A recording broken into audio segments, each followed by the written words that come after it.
भीमराव नावाच्या व्यक्तीला 7 पोरी जन्मल्यानंतर एक पोरगा जन्मलेला होता. लाडाकोडात वाढवलेला हा पोरगा अमित. ज्यावेळेला तो मोठा झाला त्यावेळेला त्याने गर्लफ्रेंड बनवली.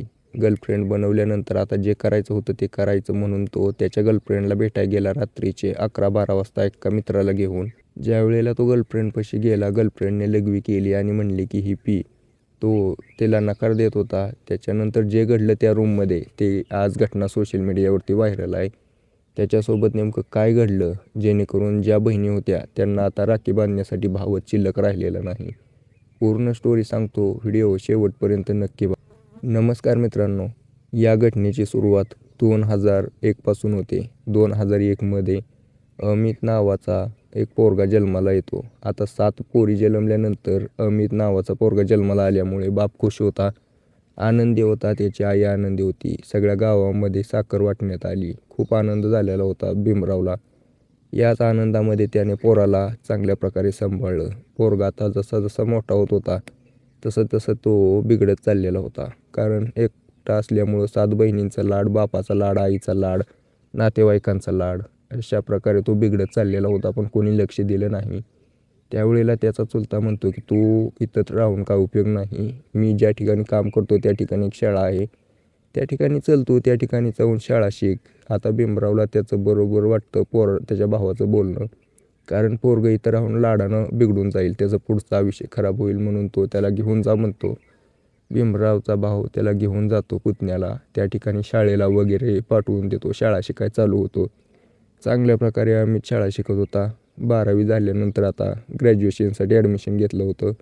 पण हा अधूनमधून आपल्या गावी यायचा. गावी आल्यानंतर त्याच्या बहिणीसोबत मजा मस्ती करायचा.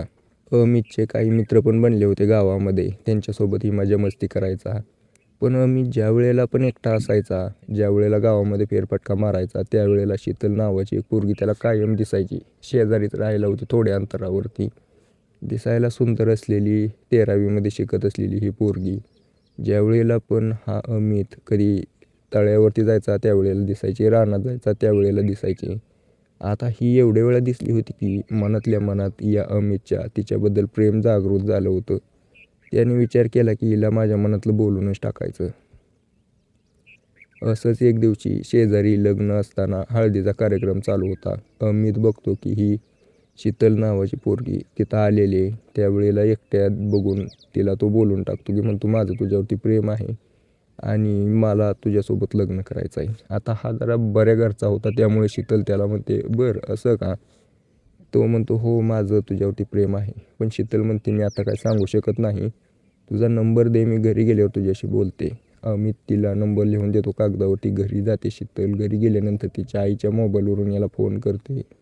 त्यावेळेला अमित म्हणतो की हे बघ, मी बाहेर शिकतो, माझ्याकडे संपत्ती आहे, आपण लग्न करू.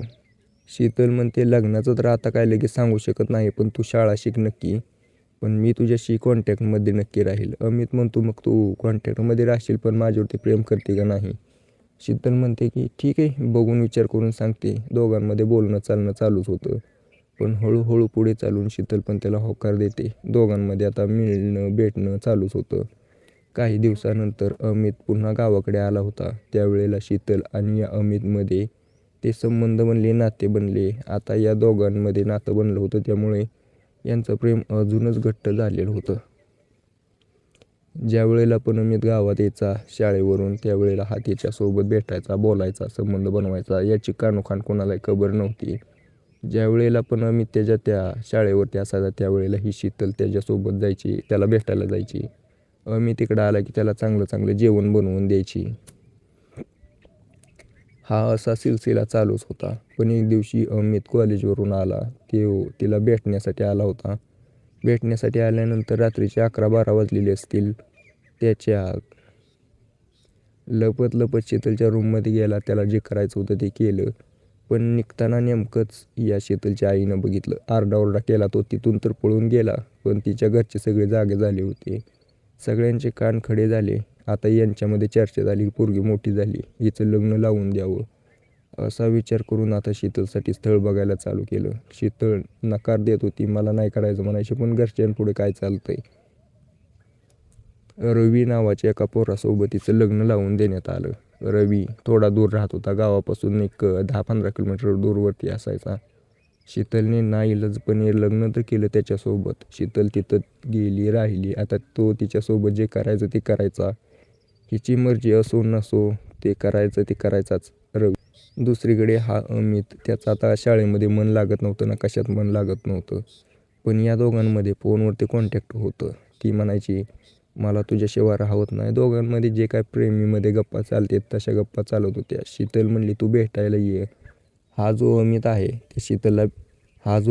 शीतलला भेटायला जायचं यांच्यामध्ये चालू होतं ते. लग्न झाल्यानंतरही अमित आपला कॉलेज करायचा, हिच्यासोबत गप्पा मारायचा, जे करायचं ते करायचा. पण या सगळ्या गोष्टी काही लपून राहत नाहीत. एक दिवशी त्या रवीने, शीतलच्या पतीने बघितलं की ही कोणासोबत तर बोलती. धरलं, पकडलं. थोडीफार मारहाण केल्यानंतर समजलं की हा तिचा प्रेमी आहे. लग्नापासून भरपूर दिवस अगोदरपासून चालू आहे. त्यावेळेला शीतलच्या पतीचं डोकं फिरलं. रवी विचार करतो की माझ्यासोबत तर धोका झाला, याचा बदला तर घ्यावाच लागेल. तो शीतलला मारहाण करतो, मोबाईल घेतो काढून तिला म्हणतो, मी सांगतोय तसं कर, नसेल तर तू तुझ्या घरी जा, तुझ्या बापाची बदनामी करेल, तुमच्यावरती केस टाकेन, जेलमध्ये सडवेन, माझी ओळख किती आहे तुला तर माहिती आहे. शीतलपाशी आता काही उपयोग नव्हता, नाईलाज नव्हता. जे सांगेल ते करावंच लागत होतं. याने त्याला मेसेज टाकला अमितला शीतलच्या मोबाईलवरून की आज रात्री कोणच नाही घरी. अमित पण तिकडून उत्साहित होऊन शीतलच्या घरी आला. त्याचा दोस्त, आता अमित एकटा नव्हता, प्रथमेश नावाच्या दोस्ताला घेऊन आला. गाडीवरती बसवून म्हणला, तू इथंच थांब, एक 200-300 मीटरावरती आहे, रानातून जाईल मी मधून अर्धा एक तासानं मी माघारी येईन. शीतलनं बोलवले मला. आता हा मधून गेला रस्त्याच्या मधून.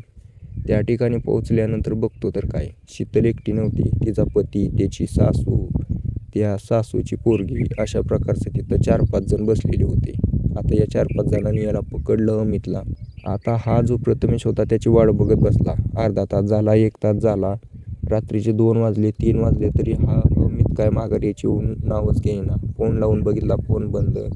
आता त्याला समजत नव्हतं की काय करावं. त्या रस्त्याने त्याने जाऊन बघितलं, पण त्याला काहीच सुगावा लागला नाही. त्याला वाटलं की हा जो अमित आहे शीतलच्या रूममध्ये झोपला असेल. म्हणला जर येईल सकाळी, म्हणून तो तिथून निघून गेला. सकाळ झाली, सकाळी फोन केला तरी पण उचलेना. पण त्याच्या व्हॉट्सअपवरती मेसेज आला की आपल्या गावाच्या शेजारी वड्यापाशी कोणाला तरी मारून जाळून टाकले. आता याच्या पायाखालची जमीन सरकली. डोक्यामध्ये तेच विचार भिनत होते, जे की सत्यात घडलं होतं. जाऊन बघितलं तर अमितच होता. अमितच्या बापाला बोलवण्यात आलं. अमितचा बाप पूर्णपणे हताश झाला होता. काय झालं, कसं झालं, काही समजेना. त्यावेळेला या प्रथमेशने पूर्ण गोष्ट सांगितली की असं घडलं होतं. तो म्हणला, असं नाहीच घडू शकत.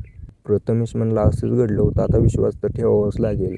त्यावेळेला पोलिसांना बोलवण्यात आलं. पोलिसांनी बॉडी पोस्टमॉर्टमसाठी घेतली, चौकशी करायला चालू केली. त्यावेळेला त्यांना समजलं की शेवटी त्याचा मित्र प्रथमेश होता त्याच्यासोबत. त्यांनी घडलेली पूर्ण घटना सांगितली. लगेच पोलिसांच्या लक्षात आलं की हा पूर्ण डाव असू शकतो. आता पोलीस शीतलच्या घरी जाऊन चौकशी करतात तर दरवाजाला कुलूप होतं, कोणीच नव्हतं घरी. आता सगळं खरं होतं. शोधायचं कुठं, जाऊन कुठं जाणार आहेत. सगळ्या पोलीस चौक्यांमध्ये आसपासच्या माहिती देण्यात आली. काही दिवसानंतर शीतलचा नवरा, शीतलची सासू, तिची नणंद, या सगळ्यांना अटक करण्यात आली. अटक केली, त्यावेळेला त्यांना चौकशी केली.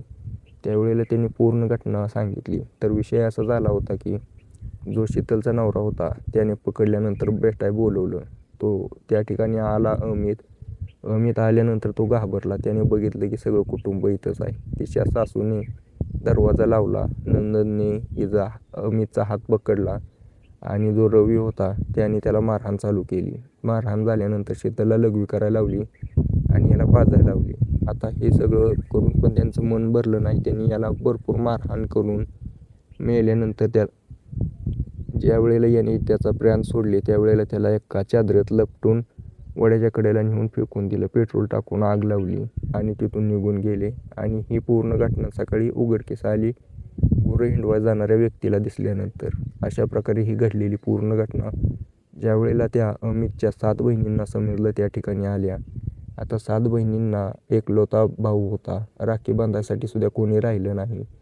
अशा प्रकारे काही आपल्या आसपास घटना घडतात ना, त्याच्यावरती विश्वास तर बसत नाही, उलट आपल्याला वाईट वाटतं. तुम्हाला याच्याबद्दल काय मत आहे मला कमेंट करून नक्की